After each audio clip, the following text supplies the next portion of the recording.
Yo, good morning mga katalbog. Ito, nililinis ko pa rin itong bagong taniman. So yan, naglalagay ako ng kama sa gilid doon. Ayan, doon, saka doon. Kasi tatanim pa natin itong mga natira. Kasi may mga damo-damo pa ako tinatanggal.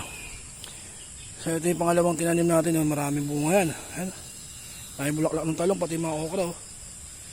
Dahil bunga. So tatanim natin ulit ito. Yung mga natira dito. Kaso pupulutin ko lang yung mga pinagdadamuhan ko na yan. Kasi luluwas ulit ako Maynila, kailangan malinis to. Kaya may tanim ko na itong iba na to. Ayan o. Marami na.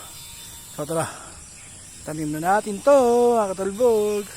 So yung mga katalbog, pagtaas natin magtanim. Ayan, patuka tayo ng mga manok. Ayan o. Kaya malapit na mangitlog yung mga yan. Kasi maraming barako. So saka na tayo magbabawas ng barako. Patuka ko na kayo ng umaga yan. So tanim muna ako. Patuka ulit sa kanila. Maliligo. Magluluto tayo apritada ngayon. So mga katalbog, yun ang ulam natin for today. Apritadang nokmak.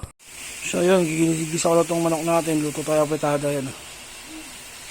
Apritadang nokma for today lunch. Hintayin natin ang luto nito. Ayun na nga, luto na ang ating apritadang nokma. So mga katalbog, lalamon tayo. So yung mga katalbog, luto na ito. Apritadang nokma. Sa lamon tayo.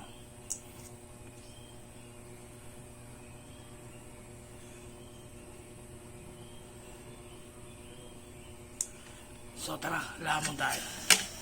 Init pa to. Oh. Sarap ito.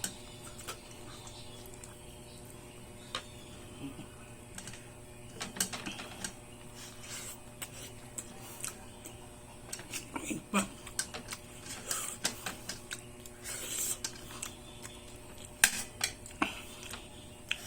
Tapusin doon natin itong patatas.